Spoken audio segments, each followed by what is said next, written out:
گزشتہ دروس میں ہم اس سورت کی 3 آیات پڑھ چکے ہیں۔ پہلی آیت کا ترجمہ یہ ہے: الحمدللہ رب العالمین، تمام تعریفیں اللہ کے لیے ہیں جو کہ جہانوں کا پروردگار ہے۔ الرحمن الرحیم، بے حد مہربان ہے، نہایت رحم کرنے والا ہے۔ مالک یوم الدین، قیامت کے دن کا مالک ہے یا روز جزا کا مالک ہے۔ یہ 3 آیتیں، اس کا ترجمہ اور اس کی تفسیر گزشتہ دروس میں ہم پڑھ چکے ہیں۔ آج کی جو آیت ہم پڑھیں گے وہ اس سورت کی 34 نمبر آیت ہے۔ گزشتہ 3 آیات میں اللہ کی حمد و ثنا بیان کی گئی تھی، یعنی گزشتہ 3 آیات اللہ کی حمد و ثنا اور تعریف پر مشتمل تھی۔ لیکن آیت نمبر 4 ایاک نعبد و ایاک نستعین، یہ اللہ تبارک و تعالی کے ساتھ مومن جو وعدہ کر رہا ہے وہ مومن کے وعدے پر مشتمل ہے۔ اور وعدہ کیا کر رہا ہے؟ ایاک نعبد، اے اللہ ہم خاص تیری ہی عبادت کرتے ہیں، و ایاک نستعین، اور خاص تجھ ہی سے مدد مانگتے ہیں۔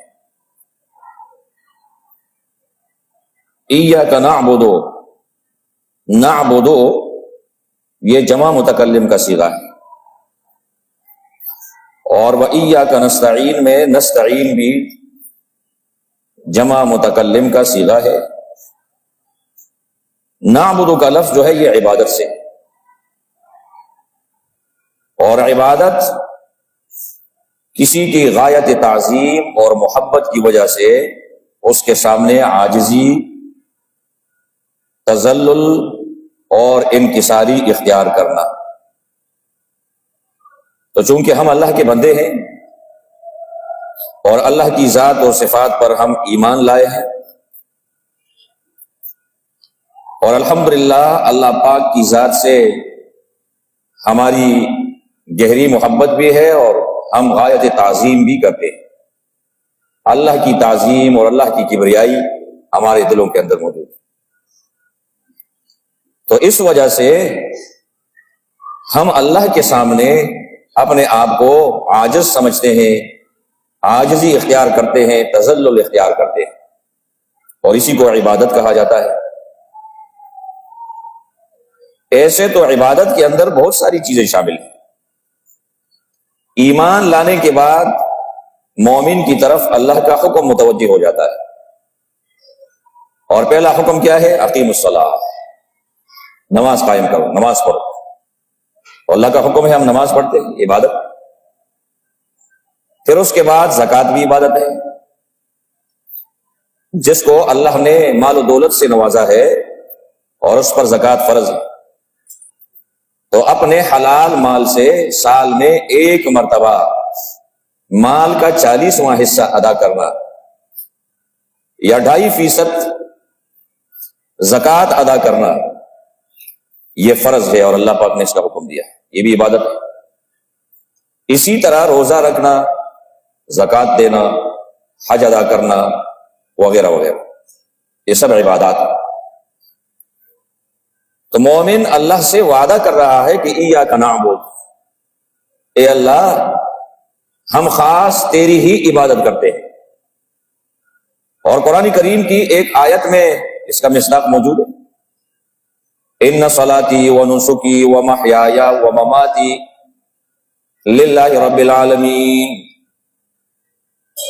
میری نماز، میری قربانی اور میرا مرنا جینا رب العالمین کے لیے۔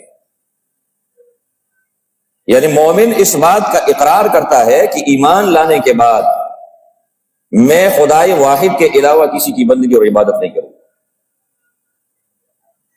اور جب کوئی شخص نماز میں ایاک نعبد و ایاک نستعین پڑھتا ہے اور پھر اس کے باوجود جا کر غیر اللہ کو سجدہ بھی کرتا ہے، جھکتا بھی ہے، اور غیر اللہ کے نام پہ نذر و نیاز بھی دیتا ہے، غیر اللہ کے نام پہ انفاق بھی کرتا ہے، غیر اللہ کو پکارتا ہے، تو پھر یہ تو مومن نہیں ہوا، یہ تو شرک کا ارتکاب کرنے والا ہے، اور اللہ پاک نے اس سے منع فرمایا ہے۔ اور شرک کو قرآن میں اللہ نے ظلم عظیم قرار دیا ہے، ان الشرک لظلم عظیم، شرک بہت بڑا ظلم ہے، بڑی زیادتی ہے۔ بعض لوگوں نے ایاک نعبد و ایاک نستعین اس کو اپنی تنظیم اور اپنی جماعت کا ایک شعار اور ایک علامت بنایا ہوا ہے، باقی معنی وانا وہ بھی نہیں سمجھتے، اور جہاں بھی جاتے ہیں ایاک نعبد و ایاک نستعین، ایاک نعبد و ایاک نستعین۔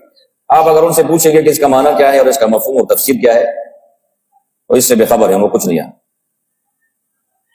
اور ادھر اعلان کرتا ہے کہ ایاک نعبد و ایاک نستعین، اور پھر ادھر جا کے بابا فرید کے دربار پہ اس کی طرف سجدہ بھی کرتا ہے۔ تو یہ کیسے ایاک نعبد و ایاک نستعین کا اقرار ہے؟ ایک طرف اللہ کی ذات کے ساتھ تم وعدہ کر رہے ہو کہ الہ العالمین تیرے سوا میں کسی کی بندگی اور عبادت نہیں کروں گا، اور دوسری طرف جا کے غیر اللہ کی طرف تم سجدہ کرتے ہو، سجدہ ریز ہو جاتے ہو۔ معلوم ہوا کہ جو شخص اس کا عقیدہ شرک کا ہے تو وہ انتہائی بے وقوف اور نادان بھی ہوتا ہے، اس کا دماغ کام نہیں کرتا کہ ایاک نعبد و ایاک نستعین بھی پڑھ رہا ہوں اور اس کے ساتھ ساتھ غیر اللہ کی طرف سجدہ بھی کر رہا ہوں۔ تو عبادت اس کا حقدار صرف اور صرف اللہ کی ذات ہے، اللہ کے سوا کسی کی عبادت کرنا یہ شرک ہے۔ لہذا ہمیں چاہیے کہ ہم اگر نماز پڑھیں تو نیت یہ ہونی چاہیے کہ میں خالص اللہ کے لیے نماز پڑھوں، سجدہ کریں تو یہ ارادہ ہو کہ خالص اللہ کے لیے کی طرف سجدہ کر رہا ہوں، انفاق کریں، خرچ کریں تو یہ نیت ہو کہ خالص اللہ کی رضا کے لیے خرچ کر رہا ہوں، زکوٰۃ دے رہا ہوں، صدقہ دے رہا ہوں، کوئی اور خیرات وغیرہ کر رہا ہوں، خالص اللہ کے لیے، اس میں کوئی اور شامل نہیں ہے۔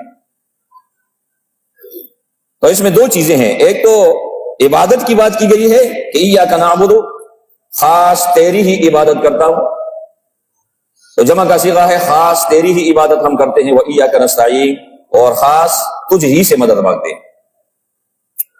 جمع کا صیغہ کیوں لایا گیا ہے نعبد اور نستعین؟ حالانکہ نمازی جب نماز میں پڑھتا ہے وہ تو صرف ایک بندہ ہے نا، کہ ایاک نعبد و ایاک نستعین، تو چاہیے تو یہ تھا کہ اس طرح پڑھتا ایاک اعبد و ایاک استعین، یعنی واحد متکلم کا صیغہ ہوتا، لیکن یہاں جمع متکلم کا صیغہ ہے۔ اور تفاسیر کے اندر لکھا ہے کہ جب کوئی شخص نماز پڑھتا ہے اور اس میں ایاک نعبد و ایاک نستعین پڑھتا ہے، اس کا مقصد یہ ہوتا ہے الہ العالمین جس طرح میں آپ کی بارگاہ میں آپ کی عبادت کر رہا ہوں اور آپ ہی سے مدد طلب کر رہا ہوں، اسی طرح دیگر مخلوقات، چاہے وہ انسان ہے، چاہے وہ ملائکہ ہے، چاہے وہ جنات ہیں، وہ بھی میرے ساتھ آپ کی عبادت میں اور آپ سے استعانت مانگنے میں شریک ہے، میں اکیلا نہیں۔ ایاک نعبد و ایاک نستعین، اے اللہ ہم خاص تیری ہی عبادت کرتے ہیں اور خاص تجھ ہی سے مدد مانگتے ہیں۔ مدد مانگنا، استعانت، کسی سے مدد طلب کرنا، تو ما فوق الاسباب اور ما تحت الاسباب، یہ دو چیزیں۔ ما تحت الاسباب آپ مخلوق سے مدد طلب کر سکتے ہیں، لیکن ما فوق الاسباب یہ آپ مخلوق سے یہ مدد طلب نہیں کر سکتے۔ ما فوق الاسباب استعانت کرنے والا، مدد کرنے والا وہ صرف اللہ کی ذات۔ قرآن کریم میں رب ذوالجلال نے کیا فرمایا؟ یسألہ من فی السماوات والارض، سورۃ الرحمن، آسمان اور زمین کے اندر جو کچھ بھی ہے، یسألہ من فی السماوات والارض، آسمان اور زمین کی ساری چیزیں، ساری مخلوقات اللہ سے مانگتی ہیں۔ جتنی بھی مخلوقات اللہ نے پیدا فرمائی ہے نا، وہ اللہ تبارک و تعالیٰ سے مدد مانگتی اور سب کچھ اللہ سے مانگتی۔ یہ تو انسان ہے کہ اللہ پاک نے اس کو اختیار دیا ہوا ہے، تو بعض انسان ایسے ہیں جو اللہ تبارک و تعالیٰ کی بجائے ما فوق الاسباب مدد جو ہے وہ انسانوں سے بھی وہ طلب کرے. یا رسول اللہ مدد، یا علی مدد، یا حسن، یا حسین، یا فاطمہ، یا غوث اعظم، یا فلاں فلاں فلاں، غیر اللہ کو پکارتے، غیر اللہ سے مدد طلب کرتے. تو کیا یہ اپنی بات کی تردید نہیں ہوئی کہ جب نماز پڑھتا ہے تو نماز کی ہر رکعت میں کیا کہتا ہے؟ ایاک نعبد و ایاک نستعین، اے اللہ ہم خاص تیری ہی عبادت کرتے ہیں اور خاص تجھ ہی سے مدد طلب کرتے ہیں. لیکن جب عملی زندگی میں آتا ہے تو کیا کرتا ہے؟ غیر اللہ کی عبادت بھی کر رہا ہے اور غیر اللہ سے مدد بھی طلب کر رہا ہے. لہذا مدد صرف اور صرف اللہ تبارک و تعالیٰ سے مانگنی چاہیے، ما فوق الاسباب. اور ما تحت الاسباب آپ کسی سے مدد مانگ سکتے. مثال کے طور پر اگر کوئی شخص بیمار ہو جائے تو وہ ڈاکٹر کے پاس جاتا ہے کہ نہیں جاتا علاج کے لیے؟ ڈاکٹر اس کا علاج کرتا ہے تو یہ مدد نہیں، اور ڈاکٹر اس کو دوائی دیتا ہے. لیکن یہ بات بھی خوب ذہن نشین کر لیں کہ ڈاکٹر جو دوائی دیتا ہے، علاج کرتا ہے، شفا دینے والا ڈاکٹر نہیں ہے. شفا دینے والی ذات وہ اللہ کی ہے. ما تحت الاسباب ڈاکٹر جو ہے وہ علاج معالجہ کر رہا ہے، دوا دے رہا ہے، سیرپ دے رہا ہے، شربت دے رہا ہے، ٹیبلٹس دے رہا ہے، آپریشن کر رہا ہے، سب کچھ کر رہا ہے. لیکن جب بات آتی ہے شفا کی طرف تو شفا پھر ڈاکٹر کے ہاتھ میں نہیں ہے. شفا کس کے ہاتھ میں ہے؟ اللہ کے ہاتھ میں. اور قرآن کریم میں رب ذوالجلال فرماتے ہیں وَإِذَا مَرِضْتُ فَهُوَ يَشْفِينِ، جب میں بیمار ہوتا ہوں تو وہ مجھے شفا دیتا ہے. اب بظاہر تو یہ نظر آتا ہے کہ انسان دوائی لیتا ہے، کھاتا ہے، پھر اس کے بعد وہ ٹھیک ہو جاتا ہے. دوائی کے اندر شفا کا اثر رکھنے والا، شفا کی تاثیر رکھنے والا وہ کون ہے؟ اللہ کی ذات. بعض اوقات کوئی شخص بیمار ہو جاتا ہے، وہ علاج کرتا رہتا ہے، دوائیاں استعمال کرتا رہتا ہے، اس کو شفا نہیں ملتی. اس کی وجہ کیا ہے؟ اللہ پاک علاج معالجے سے اور اس دوائی سے اور ان اسباب سے تاثیر اٹھا دیتا ہے، ختم کر دیتا ہے. اور ہر چیز کے اندر جو تاثیر ہے وہ اللہ کی طرف سے. ہر چیز کے اندر تاثیر اللہ نے رکھی ہے. آنکھوں کے اندر دیکھنے کی تاثیر کس نے رکھی ہے؟ اللہ نے. کانوں کے اندر سننے کی اللہ نے. زبان میں بولنے کی اور چکنے کی اللہ نے. ناک میں سونگھنے کی طاقت کس نے رکھی ہے؟ تاثیر کس نے رکھی ہے؟ اللہ نے. ہاتھوں میں کام کرنے کی اور پکڑنے کی تاثیر کس نے رکھی ہے؟ اللہ نے. پاؤں میں چلنے کی تاثیر اور طاقت کس نے رکھی ہے؟ اللہ تبارک و تعالیٰ کی ذات. اسی طرح سورج جو حرارت بخشتا ہے، روشنی دیتا ہے، تو یہ حرارت اور روشنی سورج کے اندر کس نے رکھی ہے؟ اللہ پاک. اسی طرح ہر چیز کے اندر تاثیر جو ہے وہ اللہ تبارک و تعالیٰ نے رکھی، یعنی مؤثر بذات وہ اللہ کی ذات. اور جب اللہ تبارک و تعالیٰ چاہتا ہے تو اس تاثیر میں برکت ڈال دیتا ہے، تو پھر انسان کو شفا بھی ملتی ہے اور انسان کو فائدہ بھی ملتا ہے. اور اگر اللہ نہ چاہے تو تاثیر اٹھا لیتا ہے، پھر انسان اس چیز سے فائدہ نہیں اٹھا سکتا. لہذا اس آیت کے اندر جو یہ کہا گیا ہے کہ وَإِيَّاكَ نَسْتَعِينُ، اور اللہ ہم خاص تجھ ہی سے مدد طلب کرتے ہیں، اس کی وجہ یہ ہے کہ مؤثر بالذات وہ اللہ کی ذات ہے. نبی اکرم صلی اللہ علیہ وسلم کے بارے میں آتا ہے کہ جب کوئی شخص بیمار ہو جاتا تھا اور سرور دو عالم صلی اللہ علیہ وسلم اس کو دم فرماتے تھے، تو حدیث میں اس کے کلمات اور اس کے الفاظ آئے. ان کلمات اور الفاظ سے نبی اکرم صلی اللہ علیہ وسلم دم فرماتے تھے. اللہم اذہب البأس رب الناس اشف انت الشافی لا شفاء الا شفاؤک لا یغادر سقما. یہ الفاظ نبی اکرم صلی اللہ علیہ وسلم پڑھ کر دم فرماتے تھے، اور اللہ پاک ان الفاظ اس شخص کو شفا دے دیتا. تو قرآن کریم کے الفاظ میں بھی تاثیر اللہ نے رکھی ہے کہ جب کوئی شخص دم کرتا ہے اس کے ذریعے سے تو مریض کو اللہ پاک شفا دیتا ہے. آگ کے اندر جلانے کی تاثیر اللہ نے رکھی ہے، لیکن حضرت ابراہیم علیہ السلام کو جب آگ میں پھینکا گیا، نمرودیوں نے آگ میں پھینکا، تو اللہ پاک نے آگ کو حکم دیا یا نارو کونی بردن و سلاما علی ابراہیم، اے آگ حضرت ابراہیم علیہ السلام پر ٹھنڈی اور سلامتی والی بن گئی. تو آگ کا کام کیا ہے؟ جلانا ہے نا، جلا کر بھسم کرنا، راکھ بنا دینا کسی چیز، یہ آگ کا کام ہے۔ لیکن اللہ نے اپنے حکم سے اس آگ سے تاثیر ختم کر دی کہ اب آج آپ کا کام جلانا نہیں ہے، اس لیے کہ آپ کے اندر میرا پیغمبر پڑا ہوا ہے ابراہیم علیہ السلام۔ آگ جب بجھ گئی، لوگ قریب آئے، ابراہیم علیہ السلام صحیح سلامت پا گئے۔ چھری کا کام ہے کاٹنا،